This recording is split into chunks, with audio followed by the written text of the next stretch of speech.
What's going on, everyone? Jared Sandler here with you, welcoming you to the Just a Sec podcast. I'm excited about today's episode with a radio legend and TV legend, really, from the Northeast. But before we get into the guest and the episode, just want to remind you, I'd really appreciate if you'd consider subscribing or liking or commenting or just simply sharing the link. The channel's got all sorts of content covering a breadth of sports, not just one sport or one discipline.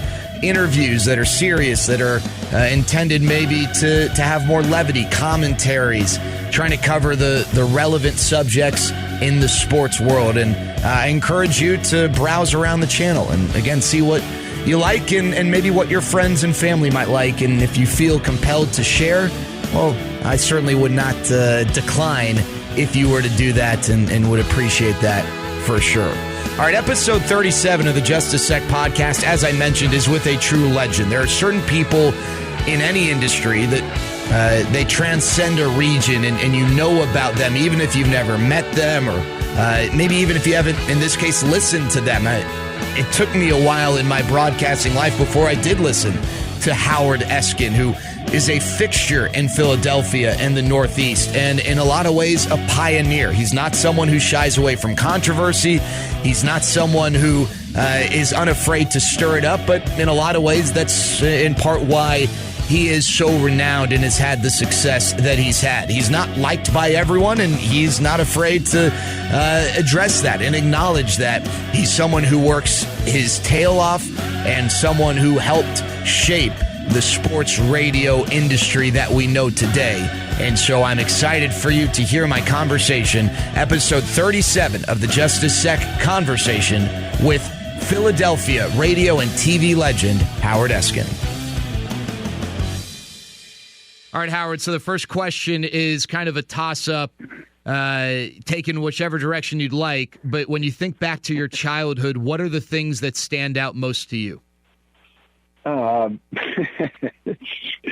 That's actually a very, very interesting question. My childhood, well, I love sports, so I thought about playing sports.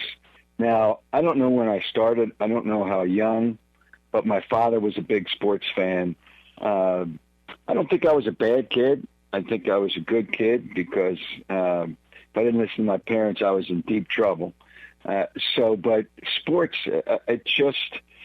it started from the beginning. I don't know, you do the kid things, and then I guess when you get older, you do the sports things. But I just thought about sports, and as I got older in my childhood, I thought more and more about sports. But it was kind of my main focus. School was not on the top of my list. Matter of fact, I don't think it was even in the top 5 of my list. It's sports, and then it was sports, and then it was sports, and then it was lunch, and then it was dinner, and then it was sports. I was a heavy kid at different points in my life, different times in my life.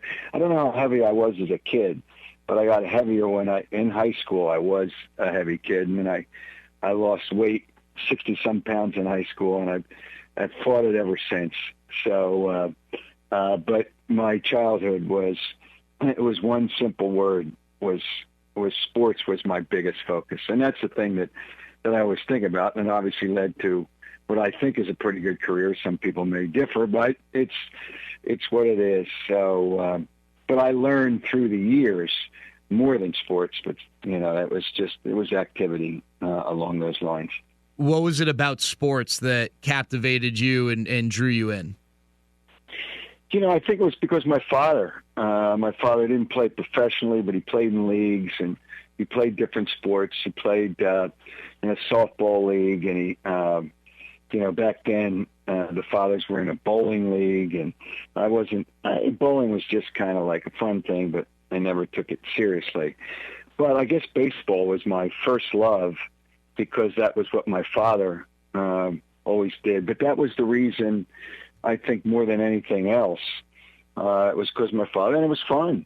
And that's when kids, and it's unfortunate that baseball has kind of hurt themselves with a lot of the things they've done. Analytics are just killing the game. But kids now have transformed the computers, but I was lucky. It wasn't about Fortnite, and it wasn't about video games. You know, when I would go down to vacation spots and I'd play the video games, Pac-Man and all that other stuff, which goes way back, I guess. Maybe not that far back. But it was the activity, and it was my dad, and those were the kind of things. So I could always play sports, and then playing in leagues, and then playing in school. But it was my father. The focus really was my father, which was a big sports fan. Had season tickets to the Phillies. Had season tickets to the basketball. Wasn't a hockey fan. I wasn't a hockey fan when I was a kid. And my father, although a football fan, wasn't big on the owner. So because he was kind of in the same business at the time, but I went down every Sunday. I went down every Sunday to a football game. So again, your parents are a big influence, and he influenced me. And I remember before he passed away, and this is kind of a moment in my life. The Eagles were playing in Tampa. He moved when he retired. He moved about 3 miles away from where the Phillies played in Clearwater, Florida, because he was a big baseball fan. So he liked the beach. He loved baseball. He went to see the minor leaguers all the time down in Clearwater. But he came over, and he had dementia later in life before he passed away. And he came over to my sister drove him over to the hotel where I was staying with the Eagles. And he referenced the fact that he got me interested in sports. I think he wanted that memory. Hopefully he remembered it more than 5 minutes after we spoke. But that memory that because of his interest in sports, he got me interested in sports, and it led to a good career. But the influence, obviously, people get influence from their parents, and that was the influence, among other things, that I got from my dad. I read, Howard, that you were shy growing up, which anyone who's listened to you or is familiar with your work would probably think that's just a bold-faced lie. But you've obviously grown from that. But I'm curious, because when I learned that and read that, I kind of feel the same way. I'd have friends who would just laugh if I were to say, no, I was and still have some shy tendencies, but I kind of get what you're saying when, you were shy, and maybe you're not as shy now, but for me, it's a comfort in talking about sports, whether it's broadcasting a game or doing a sports talk show, that for whatever reason allows me to come out of that shell. What was it like for you growing up shy, and how did you evolve and develop from that into the personality you have today? Well, the personality I have today, which is very, very outspoken. I didn't really get out of that shell until I started working in the business. Now, in the business, you normally don't do the first thing that you want to do in the business. So I was a production engineer. I worked in Washington, D.C. I worked in New York. My home's Philadelphia, but I worked in D.C. I worked in New York. And I was a disc jockey in some places. And I was always, nervous or shy when people were in the studio. Now you can parade a herd of elephants through the studio, and you can walk in whenever you want. And I can, when I went into television, I didn't want to do it. And there was the biggest personality in Philadelphia television I worked with as a disc jockey, and he pushed me when I had an opportunity to do that. But I didn't do it until I was in the business, and I don't know what got me out of it. I just must have felt more confident in myself and what I had to say.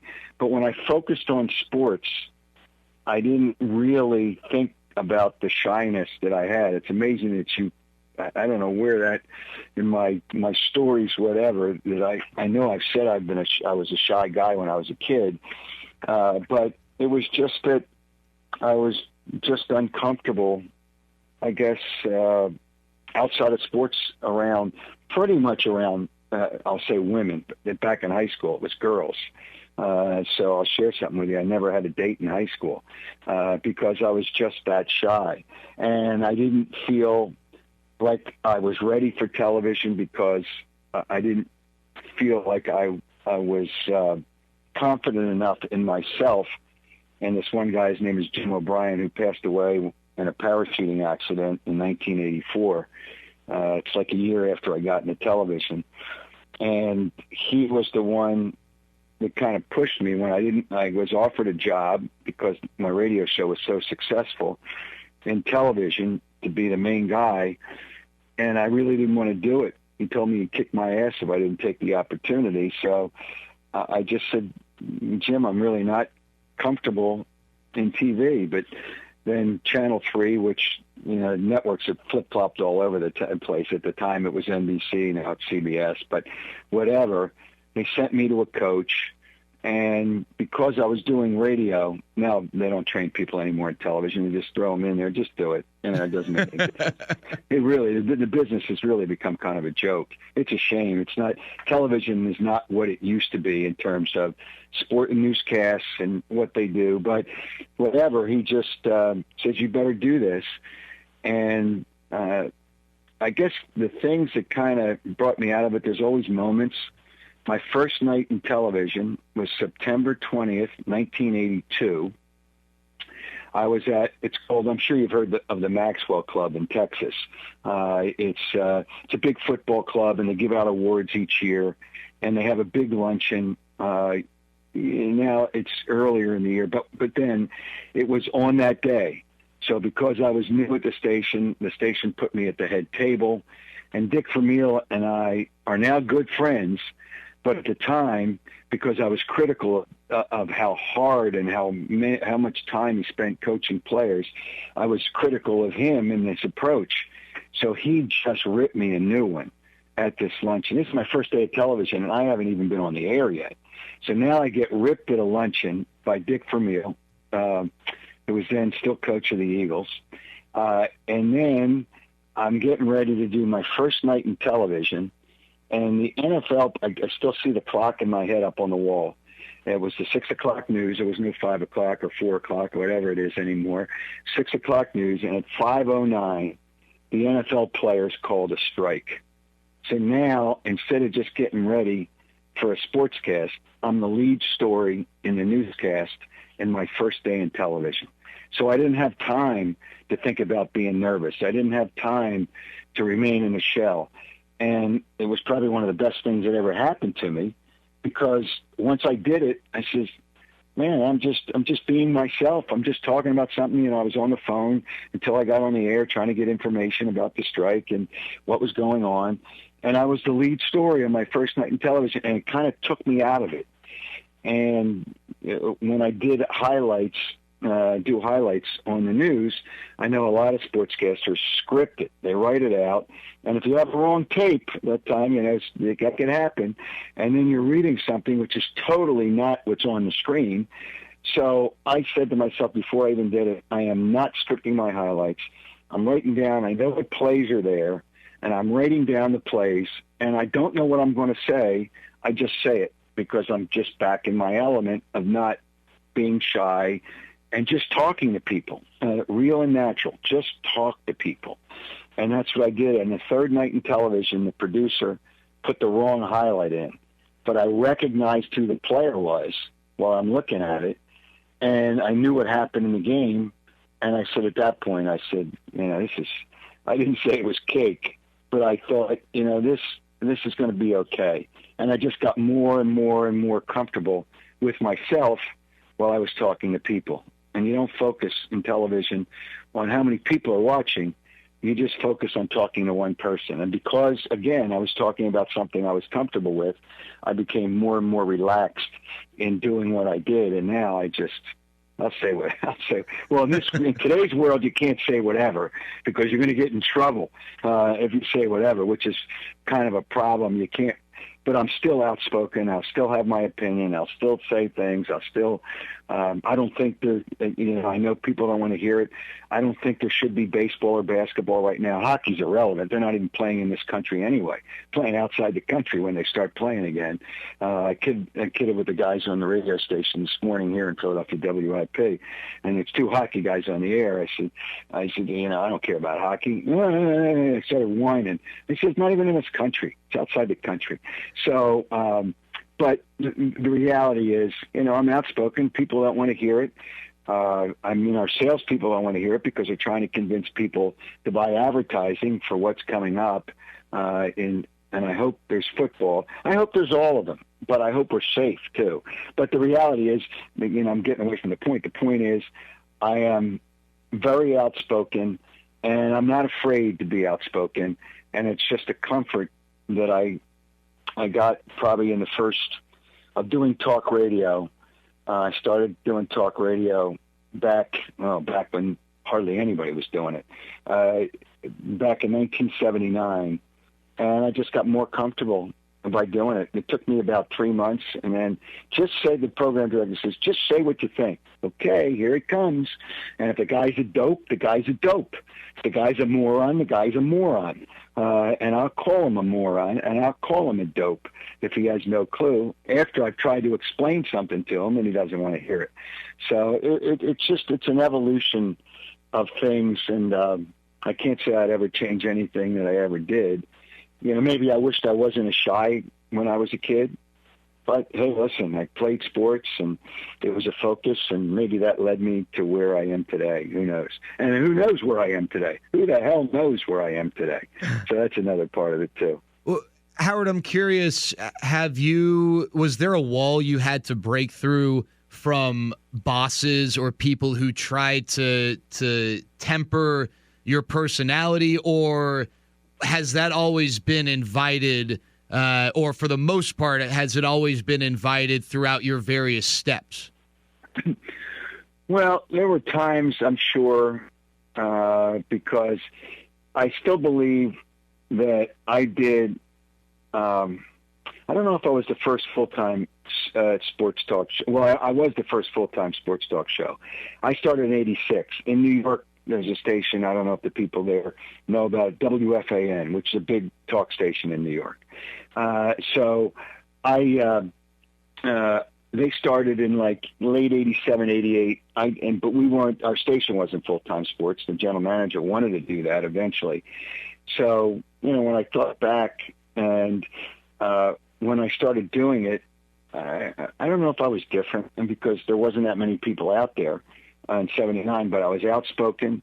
I broke a lot of stories. One story, Ryne Sandberg would have never been a Chicago Cub if I hadn't made one phone call. And I'll tell you that story if you want to hear it. Would love it. He would have never been a Chicago Cub. But I just started evolving and doing it, and nobody really stopped me, because I guess it was different, and it was entertaining, and it was invigorating, and it was energy, and so nobody ever stopped it. There was one program director I had at WIP who, when I tried to put the proper and correct facts on the air, he didn't want to hear it. He says, I don't care whether you're right or wrong. I just care whether people are entertained. I said, well, I care whether I'm right or wrong. I'm not just going to say something and perpetrate something that I know is not correct and allow it to go on. Well, the other guy's saying that, our other guys are saying, I said, well, they're wrong. I'm telling you, I know. I talk to people directly involved. They're wrong. So I got through that hurdle. That was the only time I think they ever told me not to say anything. Now, in the world we live in now, certainly you got to think about anything that could be construed the wrong way, or create I don't want to say a social problem, because we always fall back to that now, and we shouldn't. Not everything's a social problem, but there are problems in the world. But you certainly got to be careful. But as far as an opinion, I have no problem with that. Now, if you want to hear about why Ryne Sandberg became a Chicago Cub, and it was because of me, and he would have never played with the Phillies. He was in the Phillies minor league system. He couldn't play third or short because he didn't have the arm, didn't have a strong enough arm to play third or short. He was kind of blocked out at second base because the Phillies had a player by the name of Manny Trio who was really, really good. Nobody gave him enough credit because when the Phillies won the World Series in 1980, he wasn't even thought about because you had Boa, you had Schmidt, you had Carlton, you had Pete Rose. You had all these really good players. And Manny Trio was just a great, I mean, when I say great, a great defensive third baseman, one of the best playoff series in the history of baseball. It was a 5-game series against the Astros. Nolan Ryan had never lost a lead beyond the seventh inning at that point, and the Phillies were down 5-2, and they ended up winning that game and then winning the next game to get into the World Series. But anyway, so in 1982, I'm working at the first FM station I worked at doing talk. And I know Larry Boa was trying to get a new contract from the Phillies. So I just made a call during one of my commercial breaks. During a break, I called him. He was still in Clearwater, Florida, in spring training. And I said, hey, Bo, you going to get your new contract? He says, no, and they're trading me. I said, what? Yeah, they're going to trade me to the Cubs. And Keith Moreland was involved. There was a catcher. And for Ivan De Jesus, who was a shortstop for the Cubs. I says, can we go on the air? And he says, yeah. So I put him on hold. We come up on the air. We talk about the trade. Well, that night and the next morning, the Cubs fans went absolutely ballistic. Now, Ryne Sandberg was not in that deal. The Cubs fans went absolutely ballistic because they loved Ivan De Jesus. It was a good guy. I mean, a nice shortstop. Not a great player, but a good player. They loved him. So the Cubs called the Phillies and said, we have to call off this deal. And if we can figure out something to do beyond this, fine, but we can't make this deal. So they called. The Phillies were really pissed. They were pissed at me, but in reality, I was just doing my job, and they were really angry that it came out and it blew up the deal. So 3 weeks later, the Phillies and the Cubs reworked the deal, and the Phillies threw in Ryne Sandberg to the deal. So if I hadn't made that phone call, if Larry Bow and I had not gone on the air and talked about it, the deal would have been made, and the Cubs fans would have been angry after it had already been made, and it would have been too late, and that would have been the end of it. But by making that call, by having him on the air, by talking about it, they had to rework the deal. So Ryne Sandberg, and he knows this, became a Chicago Cub because of that phone call I made and Larry Boa coming on the air, which blew up the original deal without Ryne Sandberg in it. So it's kind of interesting the way things happen, and I'll never forget that. So they were really angry at me. The Phillies were really pissed. But hey, it is what it is. And Ryne Sandberg could have, I don't know how he could have found, he wouldn't have found an opportunity to play with the Phillies anyway. So it was kind of better for everybody. And Dallas Green ended up being the president, who was then the farm director for the Phillies, ended up being the president of the Chicago Cubs. So it worked out well for him too. Howard, I think it was, and that's an amazing story, and I appreciate you sharing that.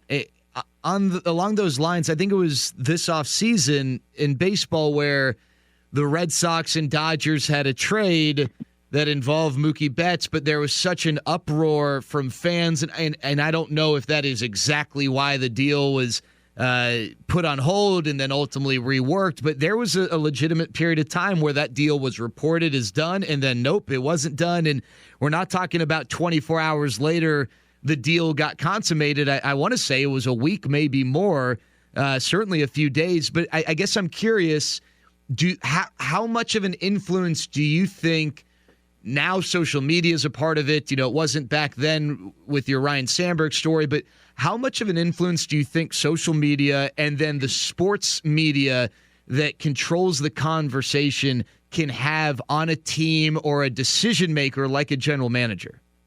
Well, I think it's an influence for sure. And by the way, it's not social. If you ever look at the Twitter, it's the people on Twitter. It's a haven for haters. So it's not social, and it is not media. It's just a lot of people just making up stories. you don't have to really get sources, but that's just my personal view of, and I use it. I mean, on Twitter, I have over 132,000 people follow me, and there's still a lot of haters on there, and I understand it, but it kind of works for me, but it also works for the fans. Bryce Harper signed, as we all know, with the Phillies last year. Now, they were going to go after either Bryce Harper or Manny Machado. They really needed Machado because they needed a third baseman more than they needed a right fielder, and because their defense was brutal. And Machado, that's one thing he can do well, and he would have been the Phillies' third baseman. So it was either Machado or Harper. Once Machado signed with San Diego, the Phillies really felt pressure from whether it was talk radio, whether it was social media, whatever it was out there, and talk radio has become like the lifeblood of many cities. And whichever one it was, whether it was social media or talk radio or both, the Phillies ownership felt pressure to do something. Now, I think they really wanted Bryce Harper anyway, but they didn't want to pay him, although it's over 13 years. So the numbers at the end aren't going to be worth it, but the way they lowered the yearly salary helps him out too. But they felt like they had to sign somebody big last off season, not the one that just passed, the one before that. They really had to sign somebody big, and I think that was I would say 50% of the reason why the Phillies signed Bryce Harper, because they couldn't. Was it the best thing to do? They were going to try to wait for Mike Trout. I don't know that, even though he's from the area, would have come back to Philadelphia. I think he likes the comfort of playing in California, and he comes back home. These are Eagles games all the time. He comes back home in the winter because he loves the snow. It's another thing about Mike Trout. It's crazy. And he lives in California. But he comes back for the winter. But they were going to kind of try to save it for Mike Trout. You had Rendon out there. You had players out there that would have been better for the Phillies than Bryce Harper, but they needed to do something with one more chip left for a big free agent.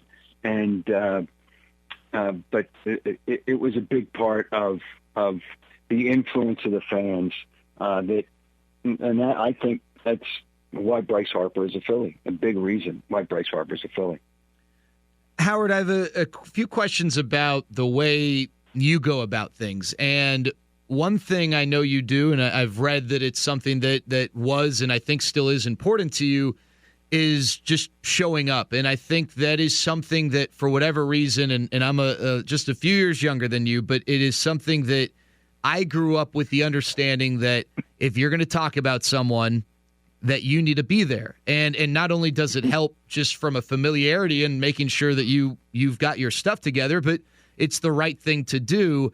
But I see a lot of people that I work with and whether they're teammates or just peers, they don't go, they haven't stepped foot in an arena or a stadium or wherever in years. And that's something that I know was and I think still is important to you, showing up and chasing stories and actually putting in that extra effort beyond the time when the red light is on and you're on air. And I guess, how did you develop that understanding that that's the way to do it, and why has that been so valuable and important to you?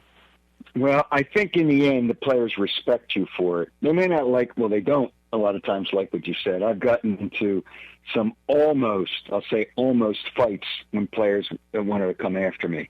And there were a few players, and it's just, you've got to show up. A lot of the guys that are on talk radio nowadays and on TV guys, whether I was doing TV or radio, I always went to the ballpark. I always showed up. You've got to. And I was outspoken on TV because that's when they hired me at the first station I worked at. They wanted me to be myself. They wanted me to be outspoken.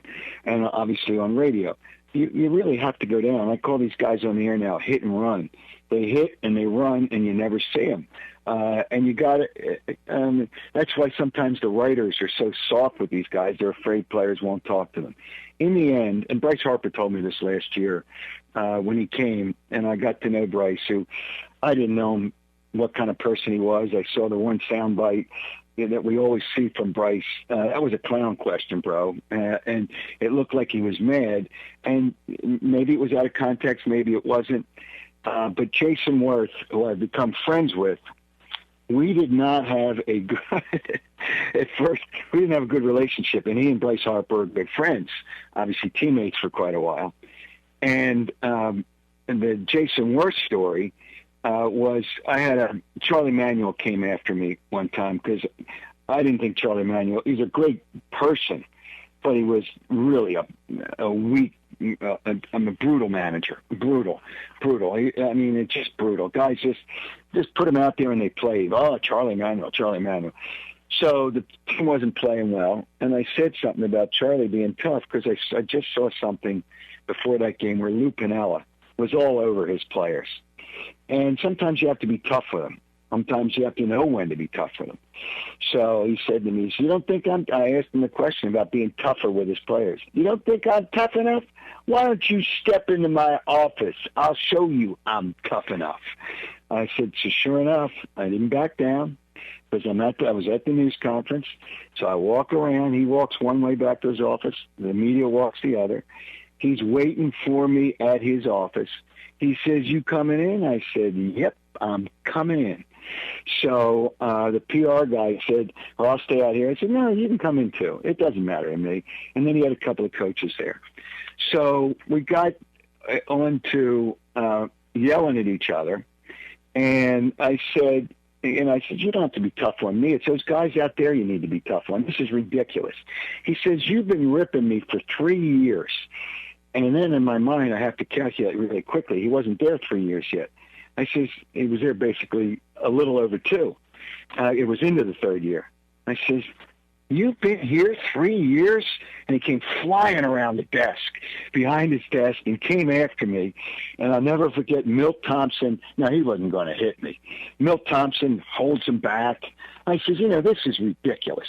I'm done.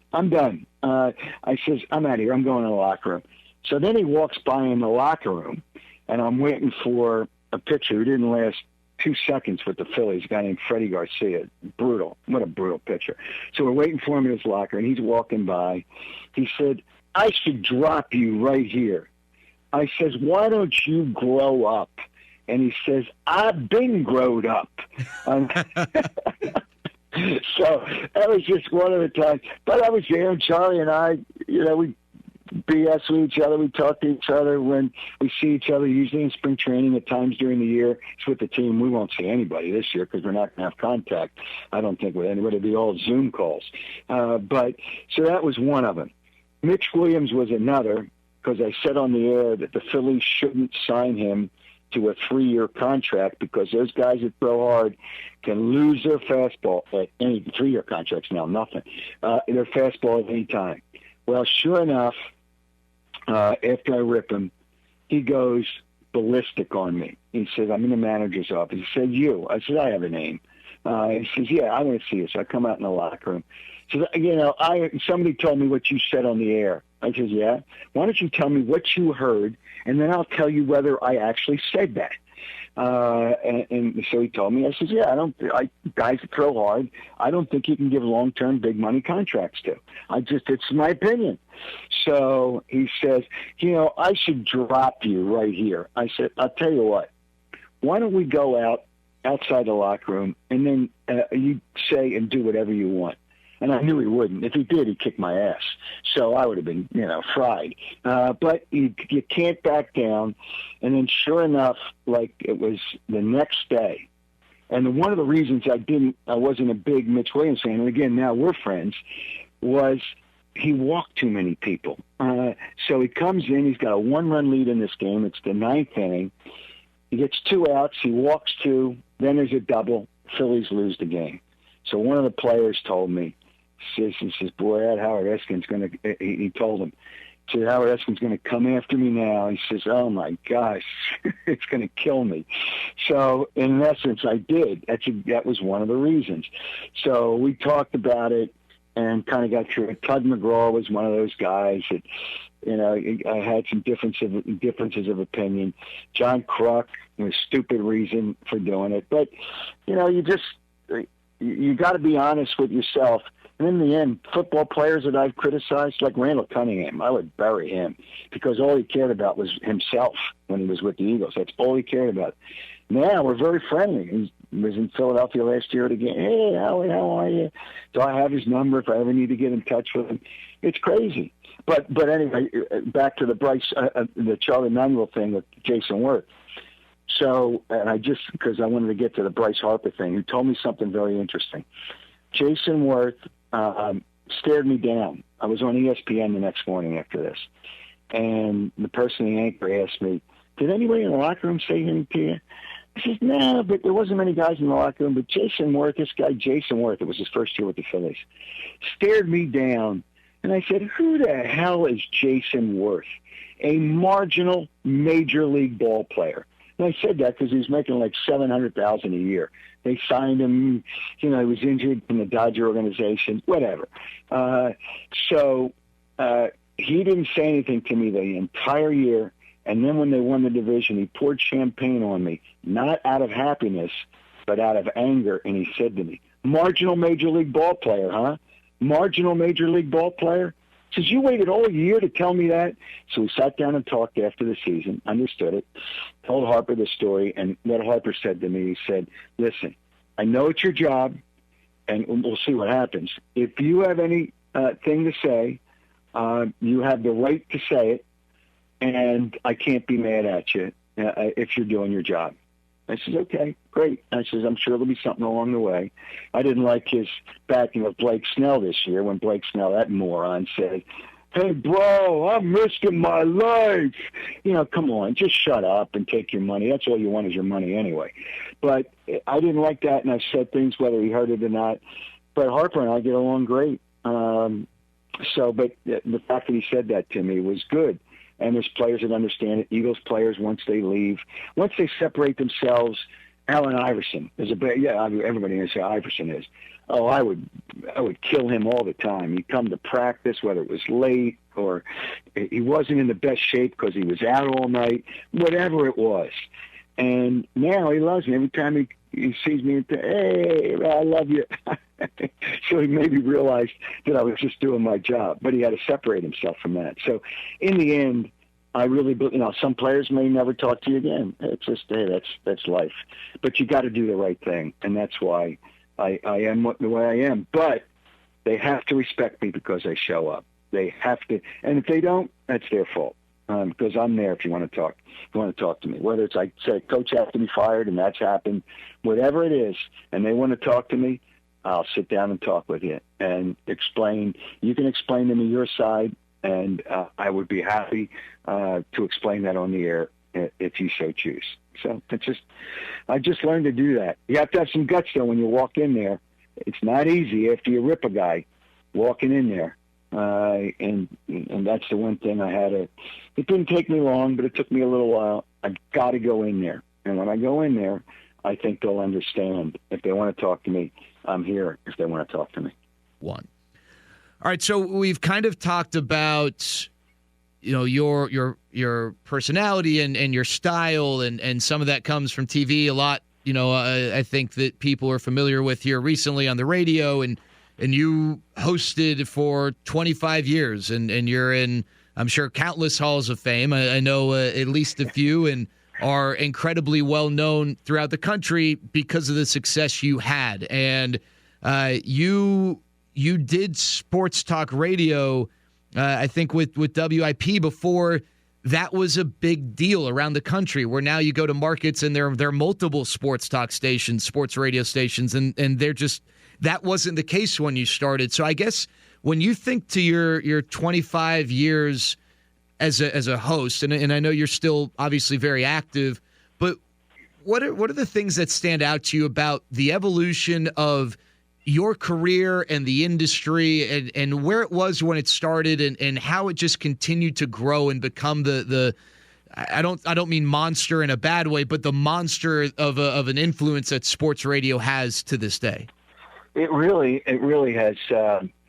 evolved. I won't say changed, because what did it change? It wasn't there. I remember doing a show from the Super Bowl. I used to go to spring training. I used to set up the things myself in my hotel room, and I had players come over.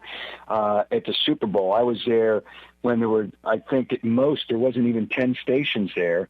That was Super Bowl 25. That was the Gulf War situation with the Super Bowl. And I was one of maybe 10 at most. Now there's like well over 100. Maybe 150 stations that now they call it Radio Row. Walter Payton's walking by one time. Hey, Walter, can you come down and talk? Yeah, no problem. You know, nowadays people are pulling and tugging. If Walter Payton, and may he rest in peace, if a guy like Walter Payton was walking through, you go, oh, can you come on the show? Man, it was just, yeah, no problem, sit down. But it's changed because it got so much bigger. And I remember I spoke to a PR group. They were in Philadelphia. Their league meetings were in Philadelphia one time, and they asked me to speak at the PR directors had a meeting about sports talk radio, because it's frustrating, the PR guys, when guys go on the air and they say things which they know are inaccurate. The PR guys are angry because it's wrong information. There's a point where you just got to suck it up. If you can pass along the proper information, if you can do that, and do that.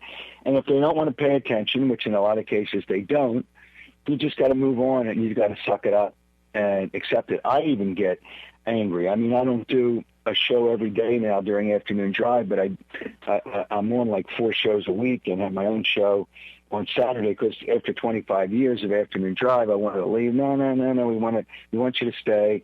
So now I'm the sideline reporter for the Eagles, and I do shows. So it's all part of it. I can't say that I miss doing 4 hours every day, although some days it's really good. But I like the freedom of going to practices, although you're not going to many practices nowadays. I don't know what football is going to do in today, this year.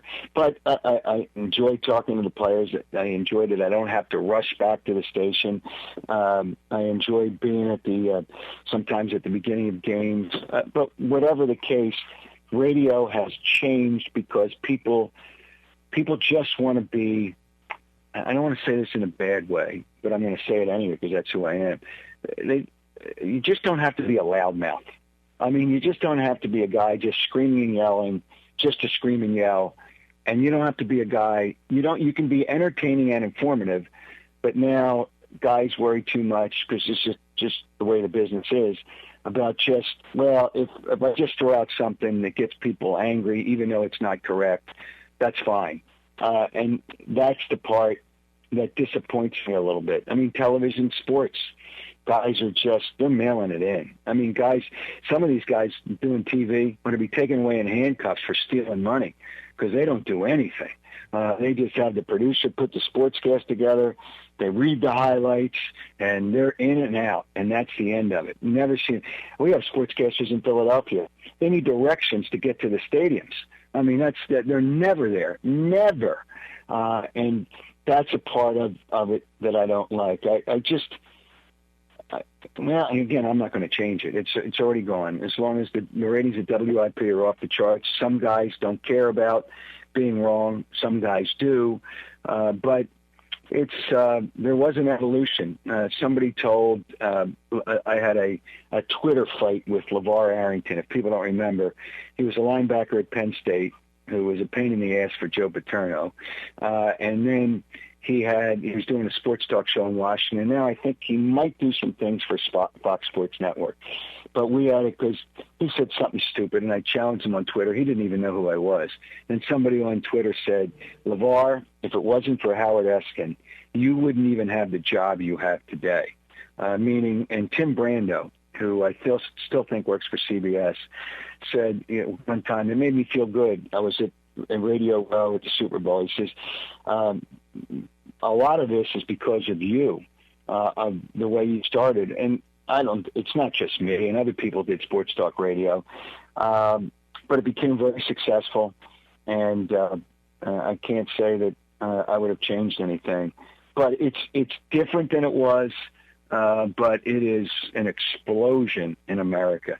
It saved kind of AM stations for a while. Now a lot of it, not a sports talk, and I did FM sports talk way before anybody even put it on FM, because that was the station I was on in Philadelphia, the first one. It's just it's an evolution, and in some cities there's at least 2 sports talk stations. You have music stations and have multiple ones because the music's a little different, but sports talk in a city is sports talk in a city, and that's what it is. But I've enjoyed doing it, and I still enjoy doing it. Otherwise, I wouldn't do it anymore. But I wish some of the things were a little bit different, and it wasn't just people just yelling to make a point, but just make a point, and you don't have to yell all the time. I am who I am, and I'm not going to change, and I'm glad because I think that's what people want. They want you to be real. And for real, and keeping it real is the term. So that's who I am. That ain't going to change. I don't think anyone wants it to change. And we have you on radio in the DFW market, on the Entercom sister station, The Fan. When it comes to the Cowboys-Eagles rivalry, and I think rivalries in sports are important, and I think they're fun. Sometimes probably they go too far, but really it's an increased source of entertainment, just beyond the surface entertainment that sports is. But how do you approach that? Because you come on and it's always so entertaining because and I think people listening wouldn't be surprised, but you are you 24 hours a day, 7 days a week. It seems like it doesn't matter who you're talking to. You don't pander. You're not going to, just because you're on Dallas radio, all of a sudden say, oh, well, no, but hey, it's just in fun. I love the Cowboys. You're going to speak your mind. I guess, how do you approach those sorts of situations and rivalries, whether it's Philly or Eagles, Cowboys, or maybe it's a rivalry with the Phillies or the Flyers or the Sixers? How do you approach the dynamic of a rivalry? Well, I just approach it the same way. I have an opinion. And I've called Cowboys fans years and years ago, I call them cockroaches. Or as they like to say in South Philadelphia, they put an extra syllable. It's cockroaches. And that's what they are, cockroaches. And why do I call them cockroaches? Because when things are going well, they're out there, and they're, oh, boy, everything's great, and they're out there. But when they're not going well, they go back into the muck and grime. Like when it's dark, the cockroaches go back into the muck and grime, and they hide from you. So, and that's what Cowboys fans are. They're out there when things are going well, but I still have my opinion. I mean, I know the PR guy there I've known for well over 30 years because he came from the University of Miami, where Jimmy Johnson came from. I like Jimmy Johnson, but people kill me in Philadelphia because they said, you were rooting for the Cowboys. I said, no, I was rooting for Jimmy Johnson because we had Rich Kotite. Now, who would you rather root for? Rich Kotite or Jimmy Johnson? Rich Kotite was a dope as a head coach. Jimmy Johnson was a great head coach. So, those are the kind of things. And then I think the quarterback you have is one of the more overrated quarterbacks in the NFL. Maybe the most overrated quarterback in the NFL. Is he good? Yes. Is he overrated? Dak Prescott, I've called, and Chris Collinsworth looks at me like I'm crazy because he thinks he's great. I said he's a one-year wonder. Check his numbers and when he gets his numbers, and check his winning. So he does so many things that you can't win with in today's NFL. So, but I'm not afraid to say that in Dallas. It's just the way I feel. Hey, listen, I wish him. I hope Jerry Jones signs him. Mahomes signed for $400+ million or $450, whatever it is. I hope he signs Dak Prescott for $1 billion. So it will screw up their cap so badly that they'll never be able to get good players. Because I just think I believe what I believe just by watching, and also not just by watching, but by seeing what I see and talking to coaches. Howard, one thing you do is use your platform for good. And, we've talked about you using your platform to share your opinions and some of the confrontations, but I don't think I could have a conversation with you and feel like we're doing, your career and what you do any justice if I don't bring this part up. And I think it's one of the really cool things about this industry. I know for me, I always told myself that if I got to a place where I had any little bit of a platform, I wanted to start a charity. And I've been able to do that. And the reality is, I'm not the smartest person in the world. I don't have any business sense. In a charity, you do need to have some business sense. But the platform that I have has allowed that charity to have whatever level of success it has had. And your platform is mine 100 times over. And there are a lot of stories of you, whether they become public or not, using that for good. I guess I'm just curious about that side of it, the human side of the ability and the potential you have to make a difference, and what that's been like over your career.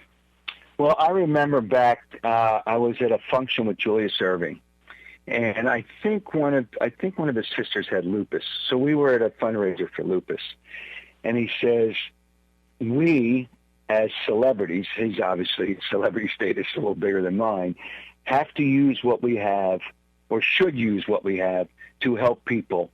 Because I think that's part of our job. And he's right. And I always thought about, even before that, but that was early in my career, I thought about that when I try to help people with charities and I try to raise money. And the Eagles had a charity the last couple of years for autism. It was a bike ride. So they asked me if I would do it. And I have a nephew who's on the spectrum.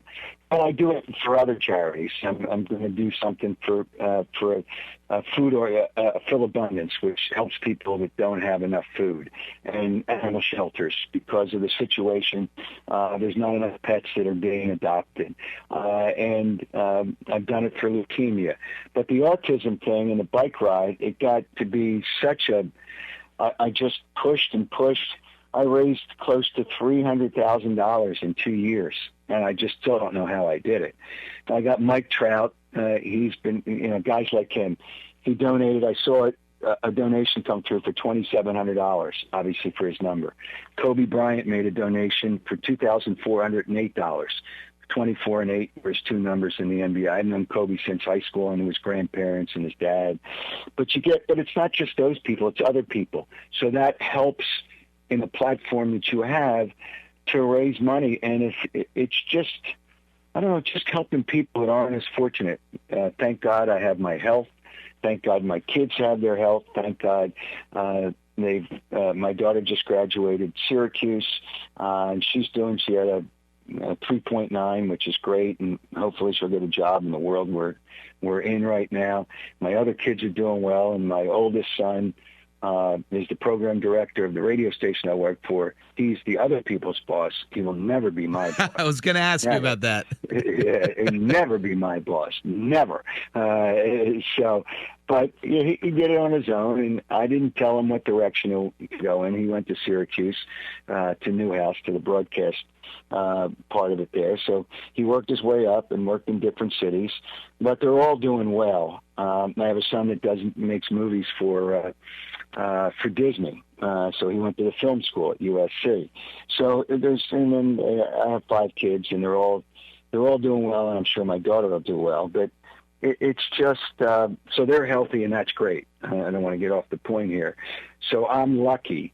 I'm lucky that I could afford to pay for a private school and their college education, and I'm lucky that they're healthy, and I'm lucky that they all have jobs or will have a job and be fine. So that's what I'm lucky for, and some other people aren't as healthy, and that's why I'm concerned about the situation that we're in our country, and sports doesn't care about anything but money. And that's not a good thing if people are going to get sick. And I don't want to hear young people get through it. It's who they infect. It's not just them catching the virus. Who do they come in contact with? What coaches do they come in contact with? Think about football. 90 players are going to report on July 28th to most camps. It's going to be 90 players. What the hell is going on? It's just... We got to be safe first, and the first responders have to be safe. First responders can't get as many tests as professional athletes get. It's amazing. So I have a situation with that because I care about people. I care about their health. I might be considered a jerk on the air, and the first thing people will ask some person, I know it all the time, when somebody who knows me sees a friend of theirs or somebody, and they find out that they know me, the first question they get is, "He really a bleep hole?" So, well, hey, listen, I am very opinionated, but it's easier to be nice to people than be mean. So whatever it takes, I can't stop for everybody and I take a ton of pictures. And when I got the Super Bowl ring, I can't tell you how many people wanted to take a picture with the Super Bowl ring. I don't know that I can do it right now because you can't touch hands. I would give the kids the ring to put on, and the parents would get so excited. But it's a shame the world changed. But it's still, what hasn't changed is it doesn't take much to be nice to people. It doesn't take much at all. I've a quick question and then a family question. But you mentioned your son Spike, who I guess would technically be your boss if you allowed for that to happen. Has there been a time where he's actually had to say, "Hey, Dad, as your boss, I got to tell you to stop doing this," or does he just know better than to get in your way and he stays off the tracks? No. If there's something that he really thinks that I shouldn't do, he'll say it to me. It won't be a demand because there's so many prima donnas in the business that he deals with it. And I'm not a prima donna.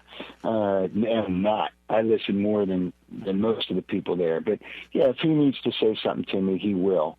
But it doesn't have to happen that many times because I think I kind of know what I should and what I shouldn't do. So, and there's not much. Well, in today's world, there's more things that you shouldn't do than there used to be, and I understand that. And I'm sensitive to the situation. You know, for instance, I don't know, I was on the air when we did this. I was on the air before we did this talking about Deshaun Jackson and the ridiculous, asinine, stupid, moronic comments that he posted on Instagram. What you got to tell some athletes is don't press send. And they don't know. And I get along with Deshaun, but I just, when you have certain situations like, what are you going to say? What are you going to say? Because there's somebody that's not going to be happy with what you say. So you just deal with it. But you try to make sure that you're honest to yourself and honest to the people that you're speaking to. All right. So last question, Howard, and maybe this is a self-serving question because I'm curious, but I'd like to believe that that I would be considered someone who grinds, and I think that you, with your story and work ethic and the way you would hustle, certainly would fit that description. Now, I'm married. I don't have kids yet. One day I hope to. I'm curious, how did you balance having relationships and having a family and being a part of your family while also not necessarily losing the thirst and the hunger and the actual work to continue to grow in the industry? Or was that just a sacrifice that you had to make once you had a family and started to grow in that way? Well, honestly, and that's what I always try to be, is honest, I don't think I spent enough time with my kids.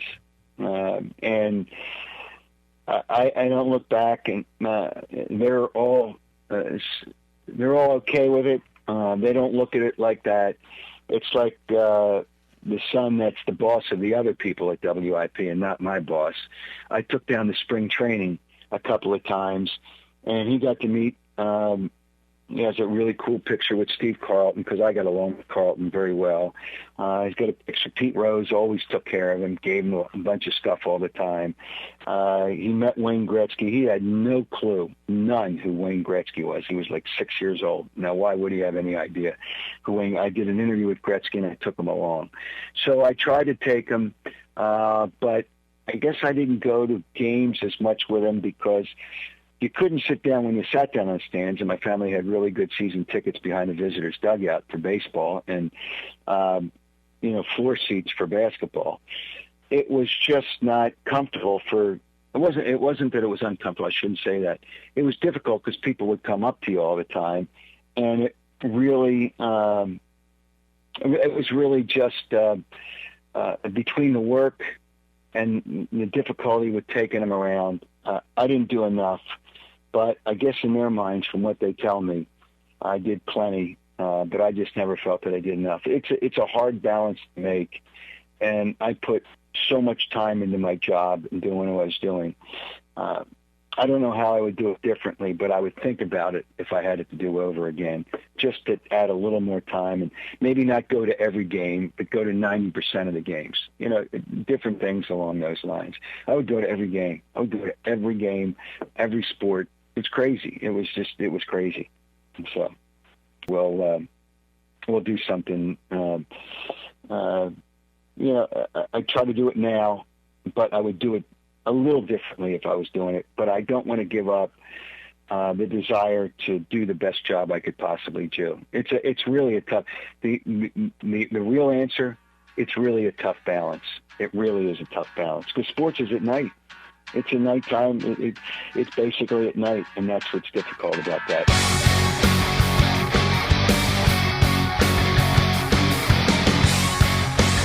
Well, there you go. Episode 37 of the Just a Sec conversation with broadcasting legend Howard Eskin. And there's no doubt that it is a tough balance. Balancing work and balancing family in this particular industry because of the time difference. Sports are at night, and typically people are conditioned to work during the day. And if you're married to someone who's got a typical 9 to 5 or job that's hours similarly, and you work at night, you don't see each other often, and then you throw kids into the equation. It's not easy, and I definitely appreciate Howard's candor on that subject and the other subjects that we addressed. Again, this is episode 37. That means there's 36 others, and if you haven't heard any of them, I encourage you to browse the channel, see which interviews might be of interest to you. Maybe all of them, maybe just some of them, but a lot of people in and outside of the sports world who I hope you might find compelling. As always, if you'd like to subscribe, share, comment, whatever, I'd love the interaction. I'd love the engagement here on my YouTube channel. Thanks again for tuning in to episode 37 of the Just a Sec conversation. Looking forward to 38 with New York Times best-selling author and maybe my favorite author, Harlan Coben. That will come out next week, so stay tuned for that. But until then, stay safe, stay healthy, and I'll talk to you soon.